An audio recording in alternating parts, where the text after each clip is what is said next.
புருஷன் ஸ்னேகாவுக்கு கிராமத்துல வீடு வாங்கி தர போறாரு. ஏன் தெரியுமோ? உங்க தொல்லை இல்லாம அங்க போய் ஜாலியா இருக்கலாங்கிறதுக்காக தான்.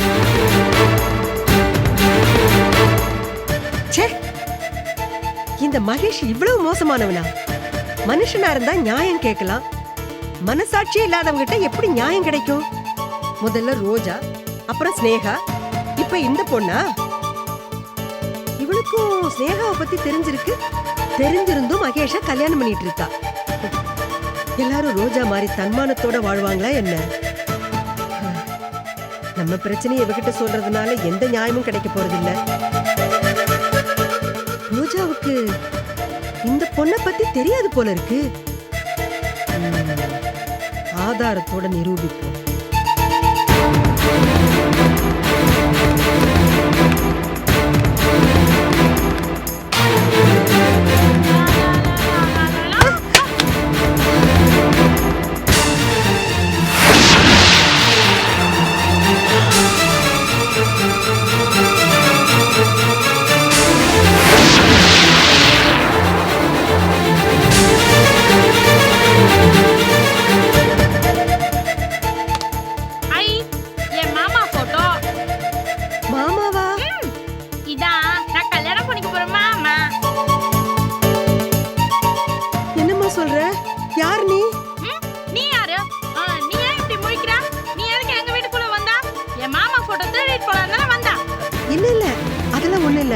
அம்மா, நீ இன்னமும் இவரை கல்யாணம் பண்ணிக்க போறேன்னு சொன்ன. கூடிய சீக்கிரம் எனக்கும் என் மாமாக்கும் கல்யாணம் நடக்க போகுது. இத பாரு, உன் மாமா ஏற்கனவே கல்யாணம் ஆனவரு. இருக்கட்டும், அதனால என்ன? எல்லா வேலையிலயும் ஒரு அனுபவம் இருந்தாதான் நல்லது. அடி பாவி, அவருக்கு ஏற்கனவே 3 தடவை கல்யாணம் ஆயிடுச்சு. என் மாமா எத்தனை கல்யாணம் பண்ணாலும் பரவாயில்ல, நான் என் மாமனை தான் கல்யாணம் பண்ணிப்பேன். என் மாமனோட மனசு மல்லிகைப்பூ போல பொன்னானது. மகேஷுக்கு ஏற்கனவே 3 தடவை கல்யாணம் ஆயிடுச்சு. அப்படியே ஒருத்தி 4ஆவதா கல்யாணம் பண்ணிக்க தயாரா இருக்காளே. ச்சே, மகேஷ் முகத்தை பார்த்து நல்லவன் நம்பினோம். அவன் அப்பாவி இல்ல, மகாபாவி. அவன் மனுஷன் இல்ல, மிருகம். ரோஜா சொன்னது கரெக்டா. மகேஷ் மனசுல ஈவிரக்கமே இல்ல. ரோஜா இனிமே மகேஷ நம்புறதுல அர்த்தமே இல்ல. ரோஜா எடுத்த முடிவு கரெக்டா. இனிமே ஒரு நிமிஷம் கூட ரோஜா மகேஷ் கூட வாழக்கூடாது. விவாகரத்து தான் சரியான முடிவு.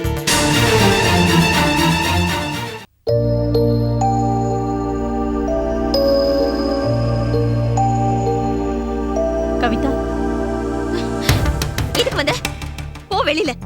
கவி ப்ளீஸ், வேண்டாம் தாயே, உன் ஃப்ரெண்ட்ஷிப் போதும். உனக்காக நான் எது செய்யறதா இருந்தாலும் இது வரைக்கும் தயங்கினது கிடையாது. ஆனா நீ சுயநலவாதிங்கிறத ப்ரூவ் பண்ணிட்ட. காரியம் ஆகிறவருக்கு காலை பிடிச்சு கடைசியில் ஏற்று வச்சுட்டேன். தேங்க்யூ. கவிதா, என்னோட நிலைமையை கொஞ்சம் வேண்டாம்.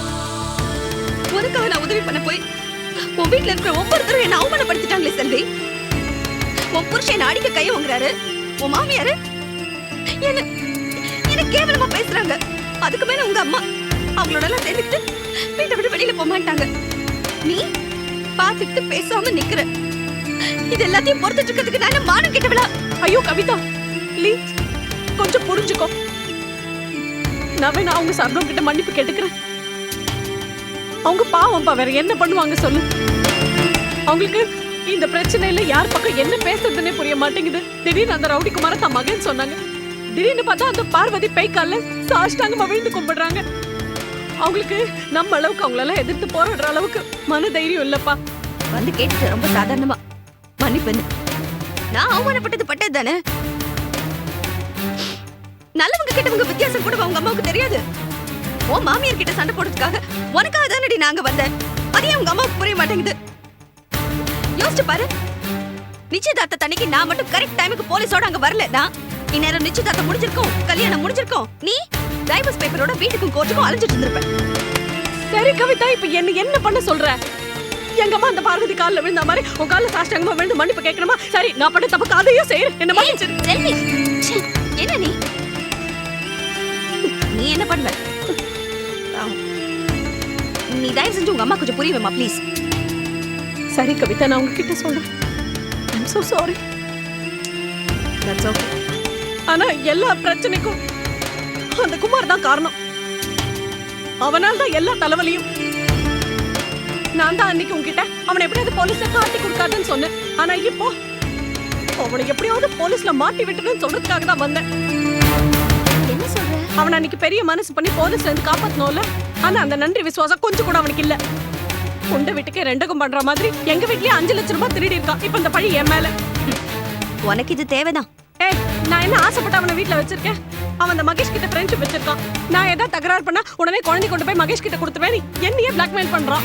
இரு செல்வி, எனக்கு என்னவோ அவன் இதெல்லாம் தனி ஆளா இருந்து செய்யறான்னு எனக்கு தோணல. யாருக்கோ கையாளா இருக்கான்.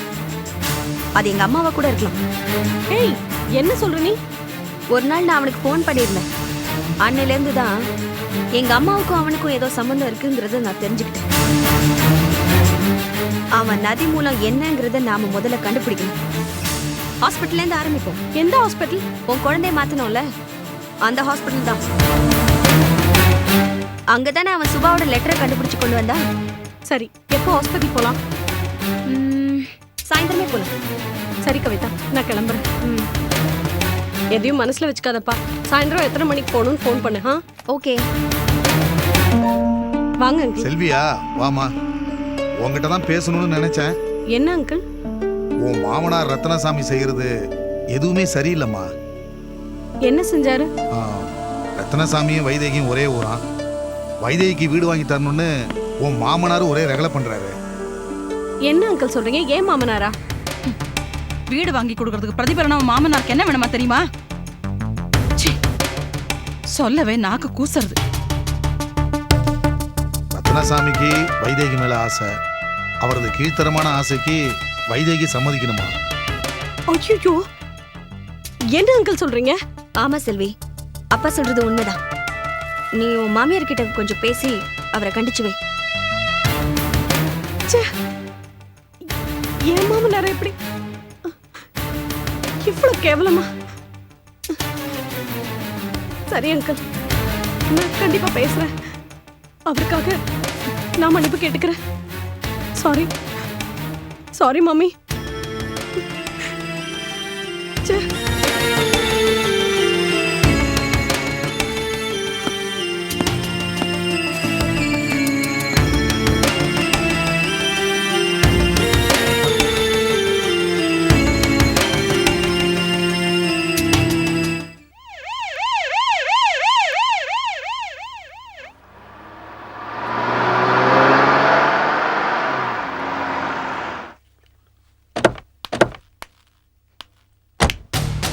அதுதான் சொன்ன அவ்வளோ.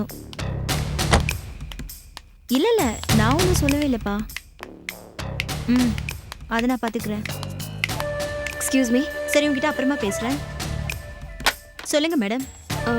இங்க நர்ஸா வேலை பார்த்து இறந்து போனாங்களே மிஸ் சுபா, அவங்களோட ஃப்ரெண்ட்ஸ் நாங்க. அவங்களோட முக்கியமான பொருள் ஒன்று எங்ககிட்ட இருக்கு.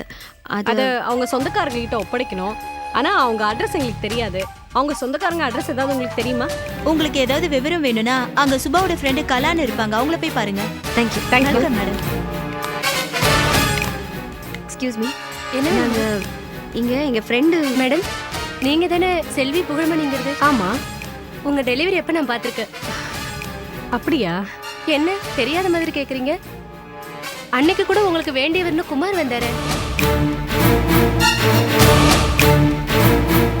நீங்க அவர்கிட்ட உங்க மெடிக்கல் ரிப்போர்ட்ஸ் கேட்டதா சொல்லி வாங்கிட்டு போனாரு. அப்படியா?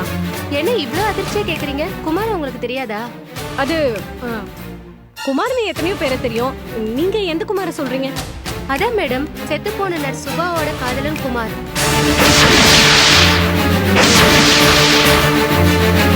என்னது? குமார் சுபாவோட காதலனா? இது உங்களுக்கு தெரியாதா? அன்னைக்கு ரோஜாவோட அட்ரஸ் கூட வாங்கிட்டு போனாரு. பாத்தியா கவிதா, என்ன பத்தியான விஷயங்கள் எல்லாம் இங்கதான் கலெக்ட் பண்ணி பார்வதி அத்தைகிட்ட போட்டு கொடுத்துருக்கான். என் மெடிக்கல் ரிப்போர்ட்ஸ் பார்த்து எல்லா விஷயத்தையும் தெரிஞ்சுக்கிட்டான். மகேஷ் அட்ரஸ் கூட இங்கதான் வாங்கியிருக்கான். ஐயோ, என்ன மேடம், ஏதாவது பிரச்சனையா? இங்க பாருங்க, அந்த குமார் ஒரு ரவுடி. அவனை இப்ப போலீஸ் தேடிட்டு இருக்கு. உங்களுக்கு இனிமே சுபாவை பத்தி ஏதாவது தெரிய வந்துச்சுன்னா தயவு செஞ்சு அவங்க கிட்ட சொல்ல வேண்டாம். நாங்களே வந்து கேட்டு தெரிஞ்சுக்கிறோம். எங்களை எப்படி கான்டாக்ட் கொடுங்க மேடம்? ஃபோன் நம்பர் தரேன். அடே பாவி, சுபாவை லவ் பண்ற மாதிரி அவ்வளவு நல்லவனா நடிச்சா சுபா அவனை நம்பி ஏமாந்துட்டானே. உங்களுக்கு அந்த குமார பத்தி வேற என்னென்ன தெரியும்? நிறைய தெரியும் மேடம். சொல்லுங்க.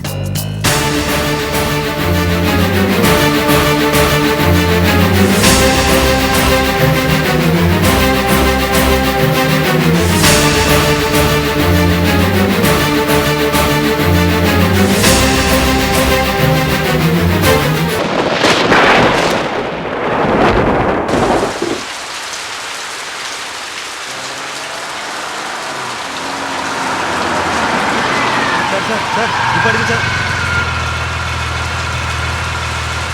சார் சார் ஒரு உதவி பண்ணுங்க சார். சொல்லுங்க என்ன? ஒரு கர்ப்பிணி பெண்ணை சவாரி ஏற்றினேன். வழியில் ஆட்டோ பிரேக் டவுன் ஆயிடுச்சு சார். கொஞ்சம் பெரிய மனசு பண்ணி அந்த பொண்ணை அவங்க வீட்டில் விட்டுருங்க சார். பாவம் சார், உடம்பு சரியில்லை போல இருக்கு. ஆஸ்பத்திரியிலேருந்து வீட்டுக்கு கூட்டு போகிறேன். கர்ப்பிணி பொண்ணு சார்.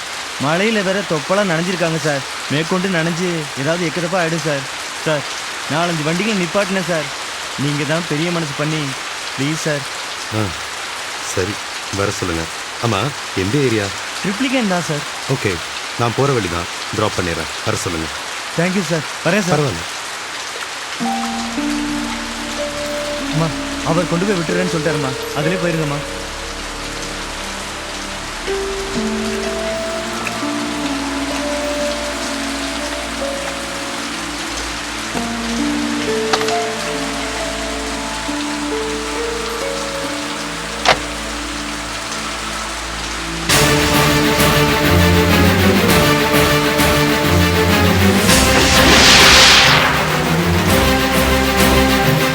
மகேஷ், நீங்களா?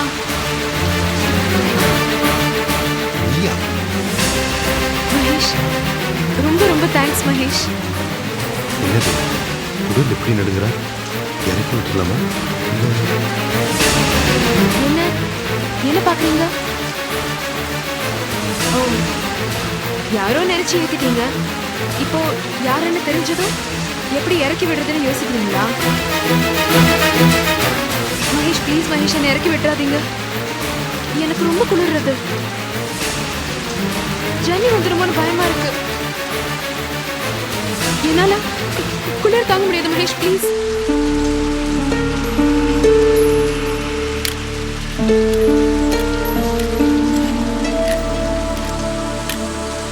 மகேஷ், எனக்கு உதவி பண்ணதுக்கு ரொம்ப ரொம்ப தேங்க்ஸ்.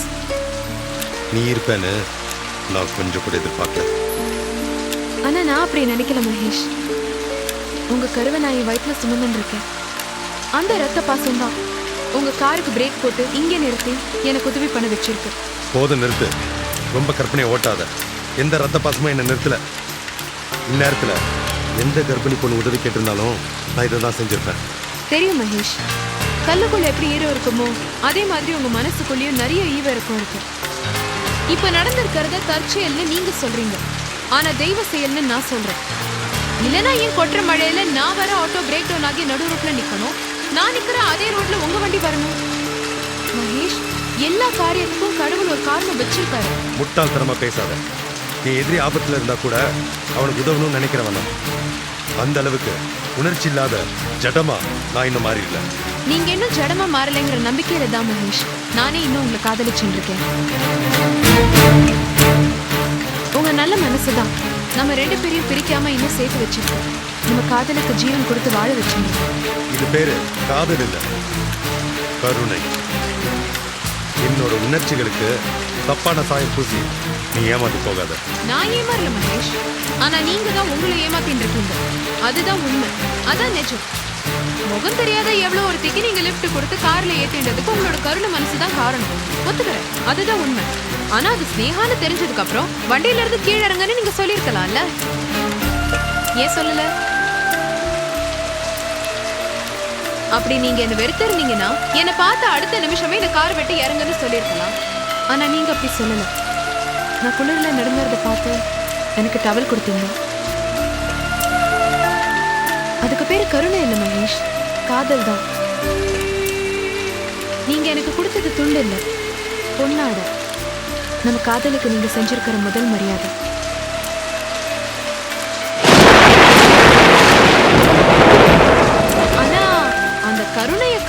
ஏத்துக்க உங்க மனசு தயங்குறது.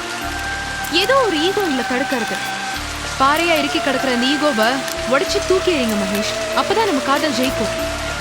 நீ சொல்றது முட்டாள்தனம்னு என் புத்தி சொல்லுது. இங்க பாருங்க மகேஷ், ஆண்கள் புத்தியில பலசாலி, ஆனா பெண்கள் இதயத்துல பலசாலி. புத்தி சொல்றதை கேட்கறத விட இதய சொல்றதை கேட்டாதான் மனுஷனா வாழணும்னே ஆசைப்பட முடியும். பணக்காரனா வாழணும்னு நினைக்கிறத விட, அறிவாளியா வாழணும்னு நினைக்கிறத விட, மனுஷனா வாழணும்னு நினைக்கிறது தான் மனுஷனோட லட்சியமாவே இருக்கணும்.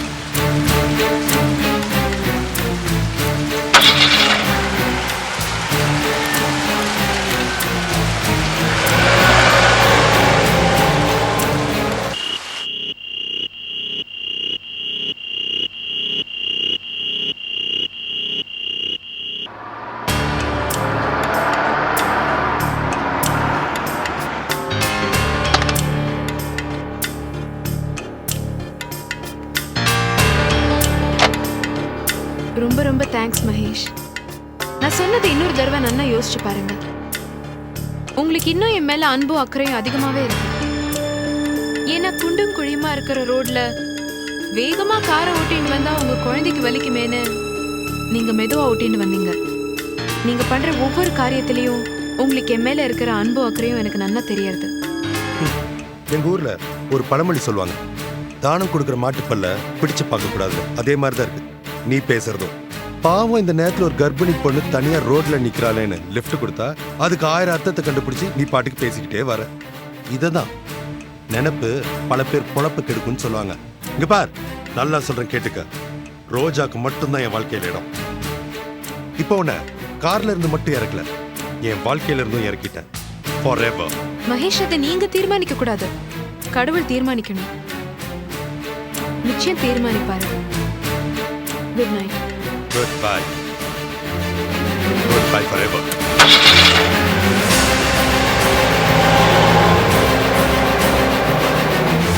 பூவோட விதை பாறையை பொழக்கும்னு சொல்லுவாங்க மகேஷ். உங்க மனசை நான் கொஞ்சம் கொஞ்சமா ஜெயிச்சு காட்டுவேன்.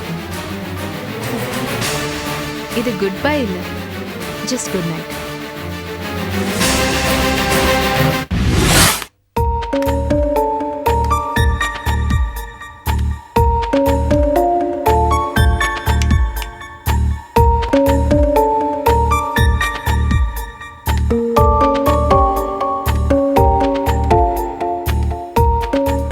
ஏமா, மணி 9 ஆகுது.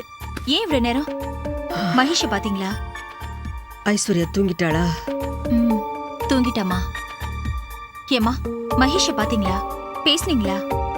நான் வெளியிலே சாப்பிட்டேன். நீ சாப்பிட்டியா? நான் சாப்பிட்டது இருக்கட்டுமா, மகேஷ பாத்தீங்களா? அவர்கிட்ட பேசுனீங்களா? உங்க கூட சண்டை ஏதாவது போட்டாரா என்ன? இன்னைக்கு வெள்ளிக்கிழமையாச்சா, வர வழியில கோயில்ல கதா காலட்சேபம் நடந்துகிட்டு இருந்தது. அதை கேட்க அப்படியே உட்காந்துட்டேன். அதான் நாழி ஆயிடுச்சு. அம்மா, மகேஷ் விஷயம் என்னமா ஆச்சு?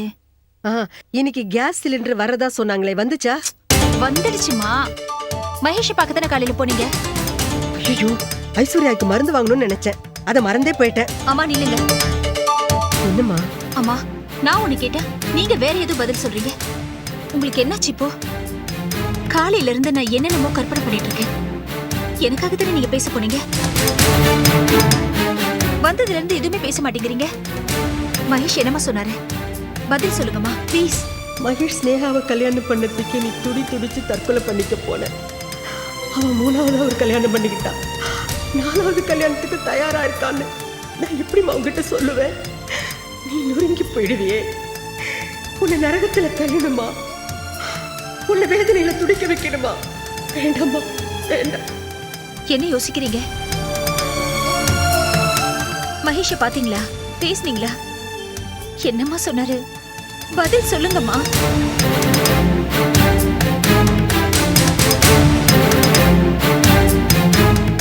அம்மா, அம்மா, நான் கேட்டுட்டே இருக்கேன். என்ன நடந்துச்சுன்னு இப்ப சொல்ல போறீங்களா இல்லையா? ஏமா இப்படி என் நெஞ்சில நெருப்பள்ளி கொட்டுறீங்க? ஏற்கனவே நான் துடிச்சிட்டு இருக்கேன். அம்மா, என்னம்மா நீங்க? நான் கேட்டுட்டே இருக்கேன், நீங்க பாட்டு போயிட்டு இருந்தா என்ன அர்த்தம்?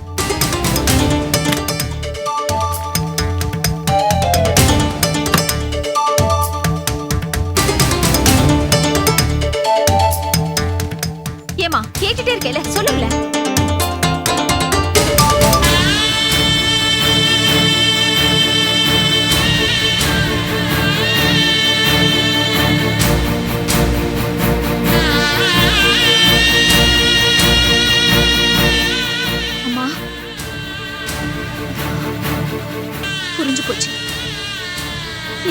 மகேஷை பார்த்திருக்கீங்க, அவர் கூட பேசியிருக்கீங்க. அப்படி இருந்தும் அவர் மனசு மாறல. அவர் மனசு மாற அந்த ஸ்னேகா விடல. அதான் நடந்திருக்கு. சொல்லுங்கம்மா. விட்டுடு ரோஜா, வேண்டாம். அங்க நடந்ததை கேட்டா அதை உன்னால தாங்கிக்க முடியாது. ஆமா ரோஜா, உனக்கு ஒரு நல்ல புருஷனா இருக்க. அந்த மகேஷுக்கு தகுதி இல்ல, அதை நான் புரிஞ்சுக்கிட்டேன். அவனுக்கு நீ பொண்டாட்டியா இருக்கிறத விட பாழா வெட்டியா இருக்கலாம்.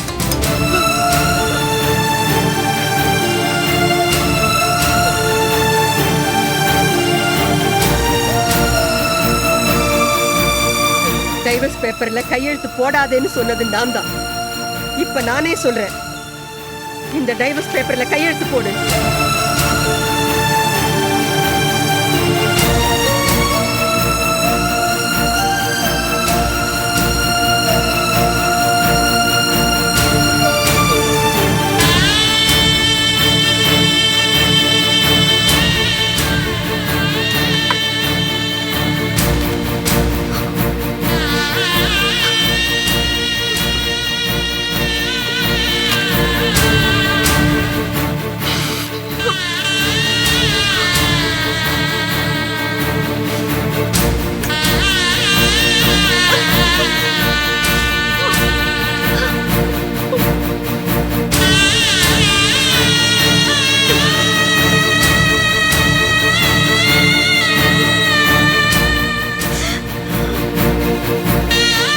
ரோஜா, அழுவாதம்மா.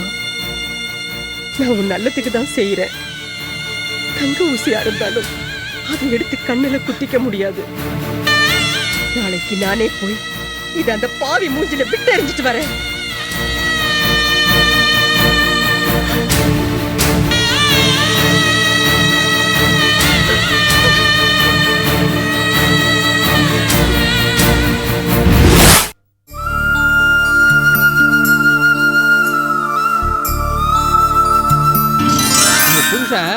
ஸ்னேகாவுக்கு கிராமத்துல வீடு வாங்கி தரப்போறாரு. ஏன் தெரியுமோ? உங்க தொழில் இல்லாம அங்க போய் ஜாலியா இருக்கலாங்கிறதுக்காக.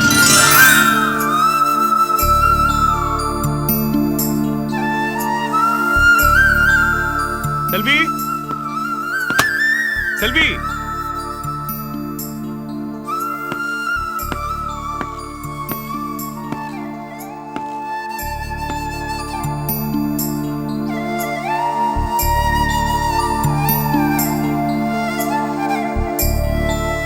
செல்வி, மணி 11 ஆச்சு. ஏன் இப்படி உட்கார்ந்திருக்க? நீங்க தான் என்ன இப்படி பைத்தியம் புடிச்சு உட்கார வச்சிருக்கீங்க. என்னடி சொல்ற? நான் சொல்றது இருக்கட்டும், முதல்ல நீங்க சொல்லுங்க. அவளுக்கு எத்தனை லட்சம் ரூபாய்க்கு வீடு வாங்கி கொடுத்திருக்கீங்க? வீடா? யாருக்கு? அந்த சிரிக்கு பேர ஏன் வாயால வேற சொல்லணுமா? ஏய், என்னடி உளறற? அந்த ஸ்னேகா சனி எனக்கு எத்தனை லட்சம் ரூபாய்க்கு வீடு வாங்கி கொடுத்தீங்க? சொல்லுங்க. என்னங்க? உனக்கு பைத்தியமா புடிச்சிருக்குது. ஏன் நீ சட்டை கிழிச்சா? உங்களை கிழிக்கணும் போல வெறி வருது. புரியல. அத உங்க சட்டையை கிழிக்கிறேன். ஏய், என்னடி என்ன சொல்ற? நீ இதுல தலையிடாத. இதுல யாரும் தலையிட கூடாது. இது எனக்கும் என் புருஷனுக்கும் உள்ள பிரச்சனை. யாராவது தலையிட்டீங்க மரியாதை கெட்டுடும். நீங்க சொல்லுங்க, அவளுக்கு நீங்க வீடு வாங்கி தரணும்? நான் ஏன்டி ஸ்னேகா வீடு வாங்கி கொடுக்கணும்? அதத்தான் நானும் கேக்குறேன். அதுக்கு தான் நீயும் பதில் ரெடிமேடா வச்சிருக்கியே. அதான் ஏன்? ஏன்னா நீங்களும் ஸ்னேகாவை திருட்டுத்தனமா கல்யாணம் பண்ணிக்கிட்டீங்க. அவளை இங்க வச்சு குடும்பம் நடத்தலாம் எனக்கு தெரிஞ்சிடும். அதனால அந்த கடங்காரிக்கு நீங்க உங்க கிராமத்தையே வீடு வாங்கி கொடுக்குறீங்க. ஐயோ, இங்க இருந்தா உங்க ரெண்டு பேரையும் நான் வாழ விட மாட்டேன்னு இல்லை ஸ்தானத்துல அவ வாழ்ந்து வெட்டி அவளுக்கு வாங்கி கொடுக்குறீங்க. இவ்வளவு செய்தி பொதுவா இல்லைன்னு வேணுமா?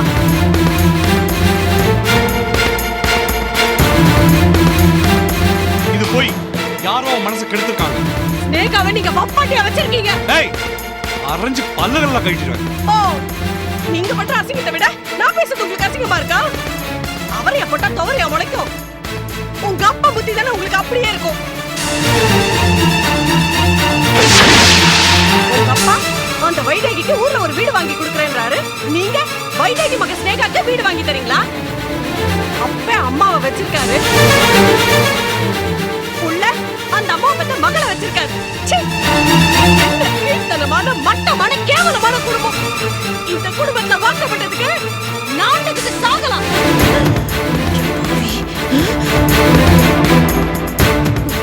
ஏண்டி ஏய் ஏண்டி என்ன சொன்ன? என்ன சொன்ன? என் பிள்ளைய என் பரம்பரையை கேவலமா பேசியா நீ? நீ மன்னிப்பு கேளு. உன்னை நான் உயிரோட விட மாட்டேன். மாமா ப்ளீஸ். அவங்க தடுக்காதீங்க. அவங்க அடிக்கட்டும். அவங்க அடிக்கிறதால நடந்த உண்மையெல்லாம் பொய் ஆயிடாது. போதும் நிறுத்து. மருமகளாச்சேன்னு பார்த்தா நீ பாட்டுக்கு ஓவரா பேசிக்கிட்டே போற. இப்படியே பேசிக்கிட்டு இருந்தீங்கன்னா ஒன்னு என் பிள்ளையும் அறுத்து விடுறத தவிர வேற வழி இல்ல. ஐயோ சம்பந்தி, ஏன் இப்படி எல்லாம் பேசுறீங்க? பின்ன எப்படிங்க பேச சொல்றீங்க? உங்க பொண்ணு பேசுறதெல்லாம் கேட்டுக்கிட்டு தானே இருக்கீங்க. ஏதோ குடும்ப சண்டையாச்சேன்னு பார்த்தா ஏன் மண்டையை ஏன் உருட்டுறான்? ஏம்மா செல்வி, நீ ஏன் உன் தலையில மண்ணை அள்ளி கொட்டிக்கிற? அம்மா, நான் பார்த்தா கேட்ட நடந்த உண்மையை நான் பேசிட்டேன். ஏய் சீ. அப்பா, உன் மேல நான் வச்சிருக்க கொஞ்சம் நஞ்ச பாசத்தையும் விஷமா மாத்திடாத. உன் மனசுல சாக்கடை இருக்கனால எங்க குடும்பத்து மேல சாக்கடையை தூக்கி வீசாத. அப்பா ப்ளீஸ் பா, அவ ஏதோ பித்து பிடிச்சு போன மாதிரி பேசுறா. நீ அம்மாவை கூட்டிட்டு உள்ள போ, நாளைக்கு காத்துல பேசிக்கலாம். இல்லடா, இனிமே உள்ள போறதா இல்ல, வெளியில தான் போகணும். அதுதான் எங்களுக்கு மரியாதை. அப்பா என்னப்பா பேசுற?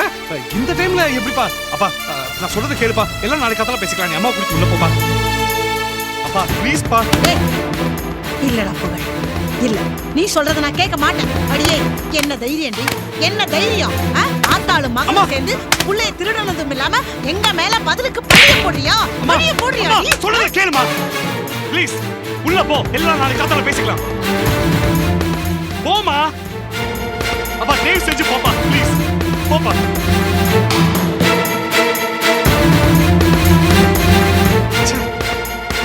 ஆபீஸ் வேலையை முடிச்சு நிம்மதியா வீட்டுக்கு வந்து படுத்து தூங்கலாம்னா நிம்மதியா போச்சு. எப்படிங்க நிம்மதி இருக்கும்? எப்படி நிம்மதி இருக்கும்? எனக்கு இப்படி துரோகம் பண்றவங்க உருப்படவே மாட்டாங்க. நான் வயிறு எரிஞ்சு சொல்றேன். நான் உங்களுக்கு உண்மையா இருந்துட்டு இருக்கேன். ஆனா நீங்க என்னையே ஏமாத்திட்டு என்கிட்ட நாடகம் ஆடுறீங்க.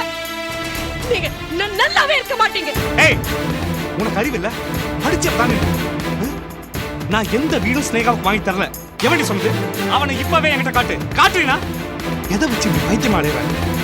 ஏன் உயிர் இப்படி எடுக்கிற? எனக்கும் ஸ்னேகாவுக்கும் கல்யாணம் நடந்ததுக்கு என்ன ஆதாரம்? என்னடி ஆதாரம்? ஆதாரமா கேக்குறீங்க? கை பொண்ணுக்கு எதுக்குங்க கண்ணாடி? என்ன சனியில கொஞ்சம் இதே வாயால தான் இந்த ஸ்னேகா வச்சு எல்லாமே கொஞ்சம் இருக்கீங்க. இந்த கண்ணாடிக்கு ஆதாரம் வேற கேக்குறீங்களா? காட்டுறேன். இதுக்கு நான் ஆதாரம் காட்டுறேன். கூடிய சீக்கிரமே காட்டுறேன். ஆனா ஒண்ணு சொல்றேங்க, உங்களை அந்த ஸ்னேகா கூடயோ இல்ல அந்த பஞ்ச வர்ணத்து கூடயோ வேற எவ கூடயுமே வாழ விட மாட்டேன். பேயா மாறிடுவேன். நீ இனிமே என்னடி மாறுறது? நீ ஏற்கனவே பேயா தானே இருக்க. ஆமாங்க, உண்மையான அன்போடையும் பாசத்தோடையும் இருக்கிற எந்த பொண்டாட்டிக்கு புருஷன் துரோகம் பண்ணாலும் அவ பேயா தான் மாறுவா. ஆனா ஒண்ணு சொல்றேங்க, எப்படியா நீங்க ஸ்னேகா பின்னாடி அலைஞ்சிட்டு இருந்தீங்க, இந்த குடும்பமா இருக்காது. செல்வி, நீ செய்யற செயலை விட உன் வார்த்தை தாண்டி என்ன கொல்லுது. கல்யாணத்துக்கு முன்னாடி நீ வாயை திறந்து பேச மாட்டேன்னு நான் ஏங்குவேன். இப்போ ஏன்டா வாயை திறக்கிறேன்? ஆமாமா, கல்யாணம் பல வருஷம் ஆச்சுல, இப்ப பொண்டாட்டினா புடிக்கலாம் செய்யும். ஆமாண்டி, நீ பேசுற பேச்சுல புடிச்சுதான் போச்சு. செல்வி, நீதான் 7 ஜென்மத்துக்கு என் பொண்டாட்டியா வரணும்னு நினைச்சேன். ஆனா இப்போ அந்த 7வது ஜென்மமா இதுதான் கடைசி ஜென்மமா இருக்கக்கூடாதான்னு நினைக்கிறேன். அந்த அளவுக்கு நீ என்ன படுத்துறடி. மாப்ள, ஏன் இப்படி விபரீதமா பேசிட்டு இருக்கீங்க? செல்வி, அழுதது போதும், மாமா பாடி. ஆதாரமா கேக்குறீங்க? ஆதாரம் தானே? ஆதாரத்தோடு உங்களுக்கும் அந்த ஸ்னேகாக்கும் தொடர்பு இருக்குன்றத நிரூபிக்கிறேன். பாடி பாடி பாடி.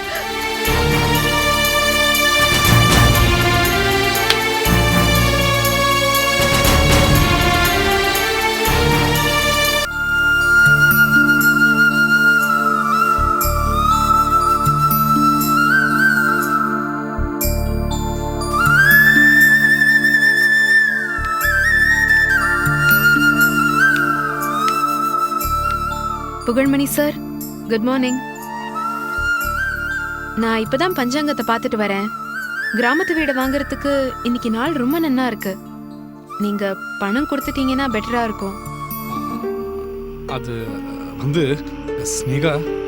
ஏ என்ன, ஏதாவது பிரச்சனையா? சாரி ஸ்னேகா, உன் கிராமத்து வீட்டை என்னால வாங்கி கொடுக்க முடியாது போல இருக்கு. என்ன மன்னிச்சிடு. புகழ், என்ன சொல்றீங்க? ஆமா ஸ்னேகா, நான் உனக்கு கிராமத்து வீடு வாங்கி தரதா சொன்னதை யார் மூலியமாவோ எப்படியோ செல்விக்கு தெரிஞ்சு போச்சு. அவ சரியான சந்தேக பிசாசா இருக்கா.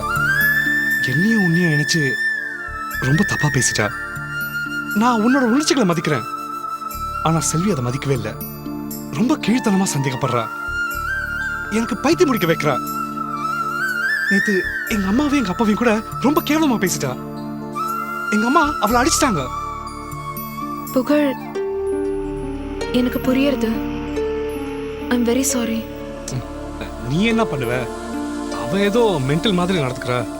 அதையும் மீறி இந்த வீட்டை நான் உனக்கு வாங்கி தரத்துக்கு பணம் கொடுத்தா அது பெரிய விபரீதத்தில் போய் முடிச்சிடும். எனக்கு என் பொண்டாட்டியை கண்டாலும் வெறுப்பா இருக்கு. அவளை டைவர்ஸ் பண்ணலான்னு கூட சில சமயம் தோணுது. அந்த அளவுக்கு எனக்கு டார்ச்சர் கொடுக்க ஆரம்பிச்சிட்டா. சரியா சொன்னீங்க மகேஷ் தம்பி.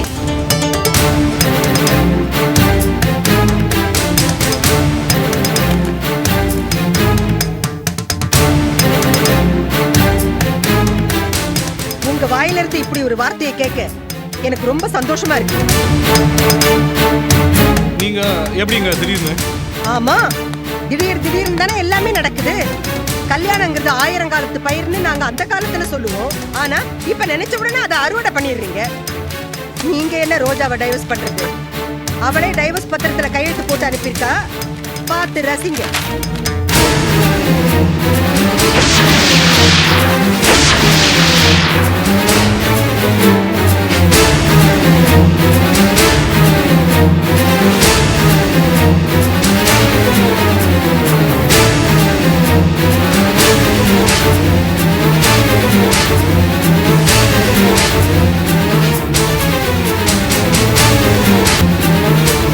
புருஷன் ஒரு காரியத்தை நினைக்கிறதுக்குள்ள கொண்டாட்டி அதை செய்து முடிக்கணுமா? அதுதான் பத்தினியோட சிறப்பம். வாசுகி கிணத்துல தண்ணி இறைச்சிட்டு இருக்கும்போது திருவள்ளுவர் அவங்கள கூப்பிட்டாராம். அந்த அம்மா அப்படியே கைத்தை விட்டுட்டு வந்துட்டாங்களாம். அந்த கயிறு அப்படியே வாளியோட அந்தரத்துல நின்னுச்சான். அந்த மாதிரி ரோஜாவை நீங்க டைவர்ஸ் பண்ணணும்னு நினைக்கிறதுக்குள்ள ரோஜாவே டைவர்ஸ் பத்திரத்துல கையெழுத்து போட்டு அனுப்பிட்டா. அவ பத்தினி தவத்தை புரிஞ்சுக்க கூடிய நிலையில நீங்களும் இல்ல. உங்களை புரிஞ்சுக்க விடாம வயசுக்கு ஏத்த வார்த்தை உங்க வாயில இருந்து வரல. வயசுக்கு ஏத்த செயலும் உங்ககிட்ட இல்ல. பாருங்க, இது ஆபீஸ். ஏன் இங்க வந்து இப்படி கலாட்டா பண்றீங்க? வாழ்க்கையை இன்னொருத்திக்கிட்ட தொலைச்சிட்டு நின்னா உங்களுக்கு அந்த வலியும் வேதனையும் தெரியும் தம்பி. இவளை நம்பி நீங்க ரோஜாவை தூக்கி எறியறீங்க. அந்த ஆண்டவன் எல்லாத்தையும் பார்த்துக்கிட்டு தான் இருக்கான். உங்களுக்கு சரியான பதிலடி கொடுக்க தான் போறான். பேசி முடிச்சாச்சா? ரொம்ப சந்தோஷம். வந்த வேலையை பார்த்துட்டு போங்க. என் புருஷன் டைவர்ஸ் கொடுக்க ரெடியா தான் இருக்காரு. வாங்கிட்டு போங்க. ஸ்னேகா, நீங்க பேசாம கையெழுத்து போட்டு கொடுங்க மகேஷ். நீ ஒரு பொண்ணா இன்னொருத்தியோட புருஷனை தட்டி பறிக்கிறியே? நீ இவரோட சந்தோஷமா வாழ மாட்ட. உன் புருஷனுக்கு பல பெண்களோட தொடர்பு இருக்கு. அதை நான் கண்டுபிடிச்சிட்டேன். இன்னொருத்திக்கிட்ட இவரை இழந்துட்டு நீ வயிறெறிஞ்சு நிப்ப பாரு, அப்ப தெரியும் ரோஜாவோட வேதனை என்னன்னு. இது நான் உனக்கு கொடுக்கிற சாபம். உங்க சாபத்துக்கு ரொம்ப நன்றிமா. மகேஷ், இந்தாங்க, சீக்கிரம் கையெழுத்து போட்டு கொடுத்து அனுப்புங்க. என்னம்மா இது? அவசரப்படாத, எனக்கு கொஞ்சம் யோசிக்க டைம் கொடு. சரி, ஓகே, யோசிங்க. இங்க பாருங்க, அவர் யோசிக்கிறது கையெழுத்து போடணுமா வேண்டாமாங்கறத பத்தி இல்ல. அவரோட அட்வொகேட்டை கன்சல்ட் பண்ணதுக்கு அப்புறமா கையெழுத்து போடுவாரு. அதானே? நீங்க கிளம்புங்க. விவாகரத்து வீடு தேடி வரும். ஒரு பொண்ணை வாழ வைக்கிறதுக்கு இன்னொரு பொண்ணு எவ்வளவோ உதவி செய்வான்னு நான் கேள்விப்பட்டிருக்கேன். ஆனா ஒரு பொண்ணோட வாழ்க்கை அழிக்கிறதுக்கு நீ படுற பாடு இருக்கே. அடா அடா அடா அடா பொண்ணு. அப்பாடா.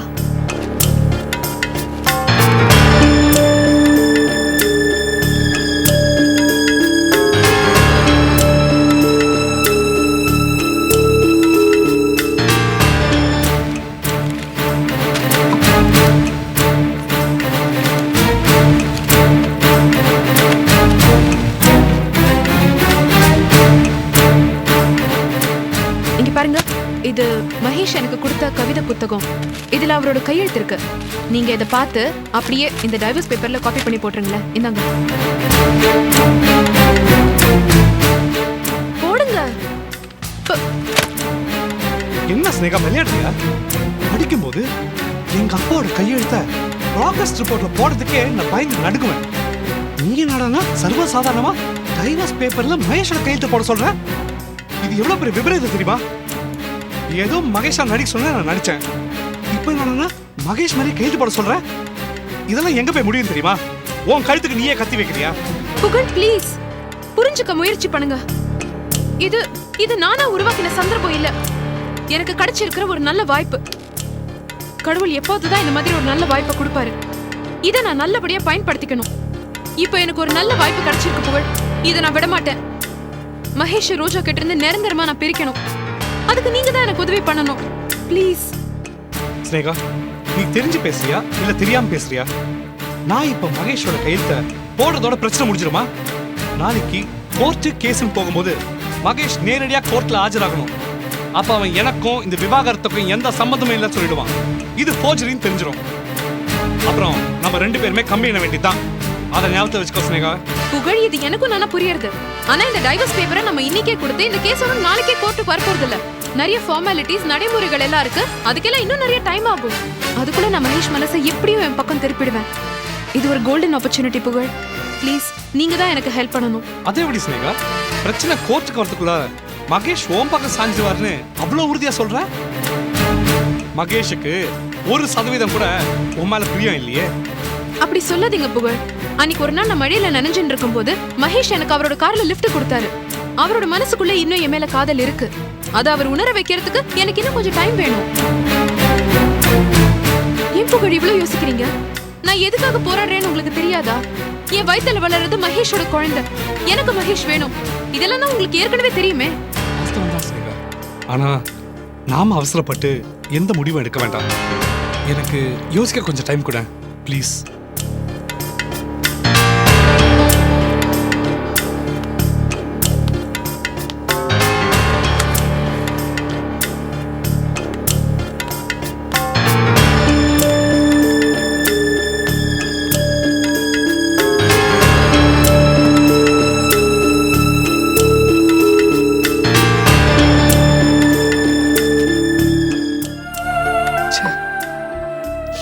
சிக்கல்ல மாட்டிட்டோம். ரோஜா டைவர்ஸ் பேப்பர்ல கையெழுத்து போட்டா, இப்போ மகேஷ் கையெழுத்த நான் போட வேண்டியதாயிடுச்சு. போடலாமா வேண்டாமா? இந்த கையெழுத்த போட்டா மகேஷோட வாழ்க்கையை நாசமாயிடுமே. ஒரு குடும்பத்தை பிரிச்ச பாவம் வீணா நம்ம மேல வந்து சேரும். இதுல பாதிக்கப்பட போறது மகேஷ் மட்டும் இல்லை,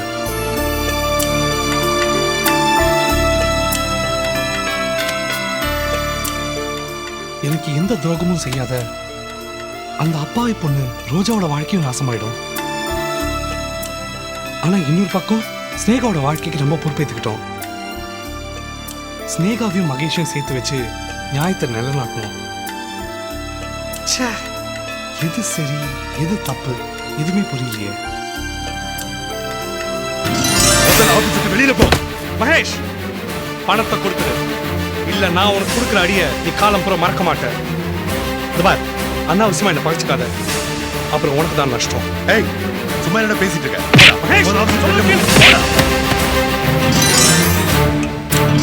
நீ எங்க ஊர் பொண்ணு, எங்க அப்பாவால பாதிக்கப்பட்டவ.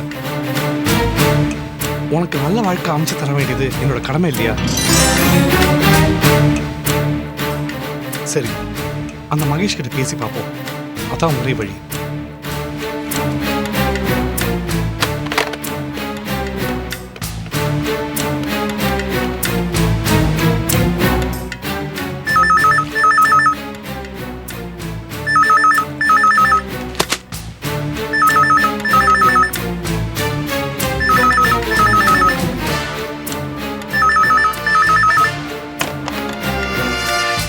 ஹலோ மகேஷ்யா, நான் புகழ்மணி பேசுறேன். ஏய் நீயா? நீ எதுக்குடா நேரத்தில் ஃபோன் பண்ண? ஆமா, என்கிட்ட திட்டு வாங்கலனா உனக்கு தூக்கமே வராதா? என்னதான் நடந்தாலும் உனக்கு இந்த திமிர் மட்டும் அடங்கல. தெரியுதுல. சரி, அதை விட ஃபோன் பண்ண விஷயத்த சொல்லு. மகேஷ், எங்க அம்மா கிட்ட இருந்து குமார் மூலமா நீ திருடின 4.5 லட்சம் உன்கிட்ட இருக்கு. எப்ப அதை திருப்பி தர போற? அடுத்த ஜென்மத்துல வேணா கேளு. ஞாபகம் இருந்தா கண்டிப்பா திருப்பி கொடுத்துறேன்ப்பா. மகேஷ், உன் வாழ்க்கையோட நீயே விளையாடிட்டு இருக்க. உன் தளபதியை முடிவு பண்ற நிலையில நான் இருக்கேன். நான் நினைச்சா ஒரே ஒரு நிமிஷத்துல உன் சந்தோஷத்துக்கு சமாதி கட்ட முடியும். மிரட்டல ரொம்ப பலமா தான் இருக்கு. ஆமா, தெரியாம தான் கேக்குறேன். என் தலையில் தெளிக்கிற பிரம்மா வேலையா எப்பத்துல இருந்து ஆரம்பிச்ச? வேண்டாம் மகேஷ், மரியாதையா பணத்தை திருப்பி கொடுத்துரு. இல்லனா நான் எடுக்க போற முடிவு உன் வாழ்க்கையை நாசமாக்கிடும். இதான் உனக்கு கடைசி சந்தர்ப்பம். ஏய், திருப்பி தர முடியாதுடா. என்ன தலையை சீவிருவியா? ஏய், நீ மட்டும் சரியான ஆம்பளையா இருந்தேன்னு வெய்யு, வாங்கிப்பாரு. மகேஷ், ஏய், அதான் சொல்லிட்டேன்ல, நீ மட்டும் மீச வச்ச ஆம்பளையா இருந்தா என்கிட்ட இருந்து பணத்தை வாங்கிப்பாரு. புரிஞ்சதா? மகேஷ்,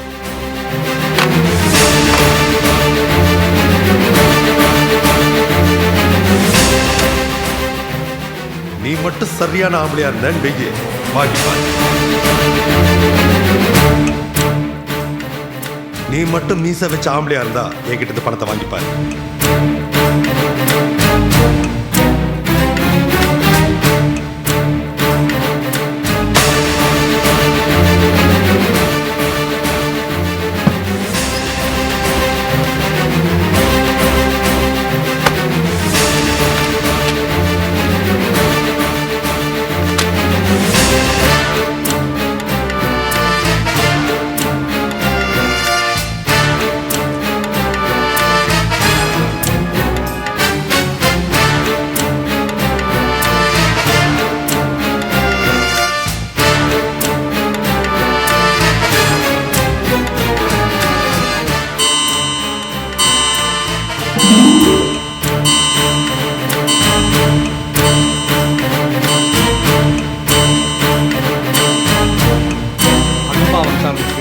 அழிவுதான் ஒரே முடிவு.